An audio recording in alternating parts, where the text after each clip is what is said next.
Hello friends, welcome to my YouTube channel the web education.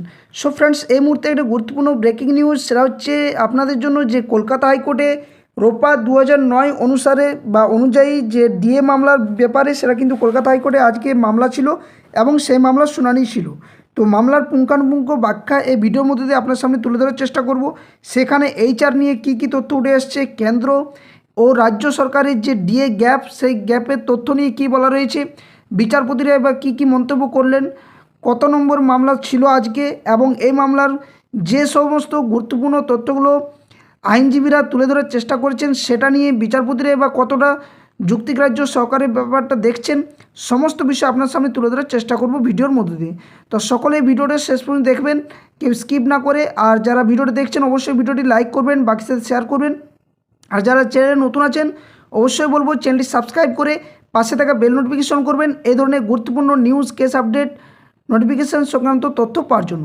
তো চলুন বিষয়টি কী ঘটেছে, প্রথমত আমরা কেস আপডেট বিষয়টি জানবো, তারপর আপনাদের সামনে তুলে ধরার চেষ্টা করব যে এই মামলাতে কি কি বলা রয়েছে, এইচআরএ নিয়ে কি বলা রয়েছে, রাজ্য সরকার এবং কেন্দ্র সরকারের মধ্যে যে ডিএর গ্যাপ সেটা নিয়ে কি বলা রয়েছে, গ্র্যান্ড ইন এড কর্মচারীদের নিয়ে আদৌ কি কিছু বলা হয়েছে কি বলা হয়নি, সমস্ত তথ্য আপনার সামনে তুলে ধরার চেষ্টা করব আইনজীবীদের বক্তব্য অনুসারে। তো কেউ কিন্তু স্কিপ করবেন না, ভিডিওটি শেষ পর্যন্ত দেখুন। তো দেখুন, এটা হচ্ছে মামলাটা, যেটা WPST, যেটা 69/2026 ফিলিং নাম্বার ছিল এবং রেজিস্ট্রেশন নাম্বার ছিল 70/2026। এটার ফিলিং ডেট ছিল 20/3 এবং রেজিস্ট্রেশনও হয়েছিল 20/3। যে মামলাটার বিষয় সেটা আপনার সামনে এখানে তুলে ধরছি। তো মূল যে বিষয় সেটা হচ্ছে, মামলাটা হচ্ছে ইউনিটি ফোরাম অ্যান্ড আদার্স, যেখানে অ্যাডভোকেট ছিলেন ইউনিটি ফোরামের বা পিটিশনারদের তরফ থেকে অ্যাডভোকেট প্রবীর চ্যাটার্জি, এবং অপরদিকে রেসপন্ডেন্ট হিসেবে রয়েছে state of West Bengal and others. তো এই মামলাটা গত 6 তারিখে কিন্তু মামলার শুনানি হয়েছিল এবং তার পরিপ্রেক্ষিতে কিন্তু মামলাটা আজকে অর্থাৎ 20 তারিখ এই মামলার শুনানি হয়।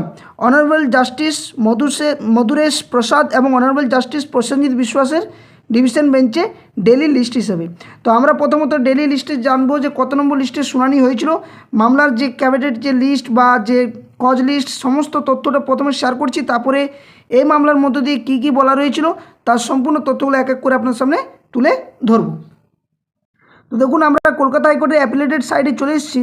তো আজকে অর্থাৎ 20 তারিখ আপনারা দেখতে পাচ্ছেন এখানে যে 20 তারিখ আজকে কিন্তু এই মামলার ডেলি কজ লিস্ট কলকাতা হাইকোর্টে যে বেঞ্চে সেখানে ছিল, যেখানে ডিভিশন বেঞ্চে শুনানি হয়ে কোর্ট নাম্বার 4-এ কিন্তু এই মামলার শুনানি হয় অনারেবল জাস্টিস মধুরেশ প্রসাদ এবং অনারেবল জাস্টিস প্রসেনজিৎ বিশ্বাসের ডিভিশন বেঞ্চে।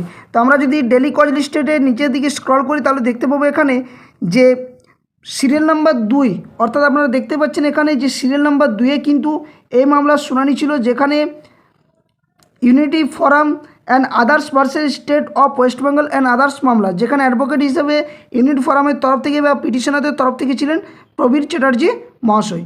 এবার আপনাদের সামনে তুলে দেবো যে কী কী বিষয়গুলো এখানে মামলাতে বলা রয়েছে, এইচআরের ব্যাপারে বা ডিএর ব্যাপারে গ্যাপ, সেটা নিয়ে কিন্তু সম্পূর্ণ বিষয়টা তুলে ধরছি। তো প্রথমত আপনাদের বলে রাখি যে এই মামলাটা মূলত রোপা 2009-এর যে রুলস রেগুলেশন, সেখানে কি কি তথ্য উঠে এসছে, আদৌ রাজ্য সরকার রাজ্যের সরকারি কর্মচারীদের যে বকেয়া ডিএ সেটা নিয়ে কি বলছে, এই সমস্ত বিষয়গুলো বলার এখানে রয়েছে। তো প্রথমত আজকে যখন ডিভিশন বেঞ্চে মামলার শুনানি হয়, তখন প্রথমত যে বিষয়গুলো প্রবীর চ্যাটার্জি মহাশয়, যিনি ইউনিটি ফোরামের তরফ থেকে যিনি অ্যাডভোকেট ছিলেন প্রবীর চ্যাটার্জি মহাশয়, তিনি যে বিষয়গুলো বলেছেন যে এই যে মামলার এখানে মামলার মূল পরিপ্রেক্ষিতে হচ্ছে যে রাজ্য সরকারের যে এইচআরের বিষয়টা, অর্থাৎ 12% এবং যেখানে 15%-এর কথা বলা হলেও যে এইচআরের ব্যাপারটা অর্থাৎ হাউস রেন্ট অ্যালাউন্সের ব্যাপারটা, সেটাতে যে 15%-এর কথা রোপা বলা অনুসারেও কিন্তু রাজ্য সরকারি কর্মচারীরা 12% এইচআরে পাচ্ছেন, এই বিষয়টা প্রথমত বলা রয়েছে। দ্বিতীয় যে বিষয়টা, যে বকেয়া যে 48 মাসের ডিএ, সেই তথ্য এখানে তুলে ধরা রয়েছে। এবং 3 নম্বর বিষয় যেটা বলা রয়েছে এই মামলার ভিত্তিতে, যে রাজ্য এবং কেন্দ্র সরকারের মধ্যে যে ডিএ গ্যাপ, সেই বিষয়গুলো এখানে তুলে ধরা রয়েছে। তো আজকে মূলত মামলার যখন শুনানি হয়, প্রথমত যে ওয়েস্ট বেঙ্গলের সরকার তরফ থেকে যিনি অ্যাডভোকেট ছিলেন, তিনি কিন্তু প্রথমত বিষয়টি বলেন যে এই মামলার পরবর্তী একটা ডেট এবং সাবমিশন যে বিষয়গুলো সেগুলো তুলে ধরার চেষ্টা করবেন, তার জন্য পরবর্তী ডেট চান। সেটাতে কিন্তু বিচারপতিদের অবশ্যই সম্মতি দেন এবং পরবর্তী 27 তারিখ মামলার শুনানির জন্য ফার্স্ট বা প্রথম দিকে কিন্তু ডেলি কজ লিস্ট হিসেবে কিন্তু রাখার চেষ্টা করা হয়। কিন্তু এখানে যিনি পিটিশনারদের তরফ থেকে লয়ার ছিলেন, তিনি কিন্তু একটা বিষয় জানা যায় যে এই মুহূর্তে এই যে মামলা, সেখানে কিন্তু রাজ্য সরকারের যে কর্মচারীদের কিভাবে বঞ্চিত করা হচ্ছে বা রোপা 2019 অনুসারে যে সমস্ত রুল রেগুলেশন ফলো করা দরকার, রাজ্য সরকার আদৌ সেগুলো ফলো করছে না এবং প্রত্যেক মুহূর্তে সেগুলো বঞ্চিত করার চেষ্টা করা হচ্ছে রাজ্যের সরকারি কর্মচারীদের। এখান থেকে আরও একটা গুরুত্বপূর্ণ আপনার সামনে বলে রাখি, যে তথ্যটা উঠে এসছে সেটা হচ্ছে গ্র্যান্ট ইন এড কর্মীদের ব্যাপারে। তো গ্র্যান্ট ইন এড কর্মীদের ব্যাপারে কিন্তু এই মুহূর্তে এই যে মামলা যেটা চলছে কলকাতা হাইকোর্টের ডিভিশন বেঞ্চে, সেখানে কিন্তু গ্র্যান্ট ইন এড যে কর্মচারী তাদের নিয়ে কিন্তু কিছু বলা হয়নি। তবে যা জানা যাচ্ছে যে উনি কিন্তু এই ব্যাপারটা নিয়ে আবারও কিন্তু যে মূল মামলা, সে মামলার সাথে কিন্তু যে প্রবেশ করাতে চাইছে এই গ্র্যান্ট ইন এড কর্মচারীদের ব্যাপারটা নিয়ে, যেখানে আপনারা সকলে জানেন যে সুপ্রিম কোর্টে ইউনিটি ফোরামের তরফ থেকে একটা মামলা চলছে, যেখানে 998 নম্বর যে বিজ্ঞপ্তি রাজ্য সরকারের করা, সেখানে গ্র্যান্ট ইন এড কর্মচারীদের যে ডিএ বা বকেয়া ডিএ নিয়ে যে দ্বিচারিতা করা হয়েছিল, সেটা নিয়ে কিন্তু মামলা চলছে এবং অলরেডি সেটা নিয়ে সুপ্রিম কোর্ট অবসরপ্রাপ্ত বিচারপতিদের নিয়ে 4 জন সদস্যের একটা কমিটি গঠন করা হয়েছে, যেখানে রাজ্যের অর্থ দপ্তর তরফ থেকে প্রত্যেক মুহূর্তে যে রাজ্যের কর্মচারীদের যে বকেয়া ডিএ, সে বকেয়া ডিএ মেটানোর জন্য যে তথ্য, সেটা কিন্তু তাদের অর্থাৎ 4 জন সদস্যের যে কমিটি, সেখানে কিন্তু তথ্য পেশ করতে বলা রয়েছে। আর এই যে এইচআরের যে গ্যাপ, যেটা 15% থেকে এখন 12% পাওয়া যাচ্ছে, কেন এই 12% অর্থাৎ যে 3%-এর যে গ্যাপ সেটা রাখা হয়েছে, সাথে সাথে রাজ্যের এবং কেন্দ্রের মধ্যে যে ডিএর গ্যাপের ব্যাপারটা, সেটাও কিন্তু এখানে উল্লেখ করা হয়েছে। তাছাড়া পিটিশনারদের তরফ থেকে যিনি লয়ার, তিনি কিন্তু এই বিষয়টা বলেন যে কেরালার যে কর্মচারী বা বঙ্গভবনের যে কর্মচারী, তাদের যে ডিএ বা এইচআরের যে ব্যাপারটা এবং রাজ্যের যে সরকারি কর্মচারী তাদের যে ডিএ এবং এইচআরের যে গ্যাপ, সেই গ্যাপের ব্যাপারও কিন্তু এই মামলার মধ্যে তুলে ধরা হয়েছে।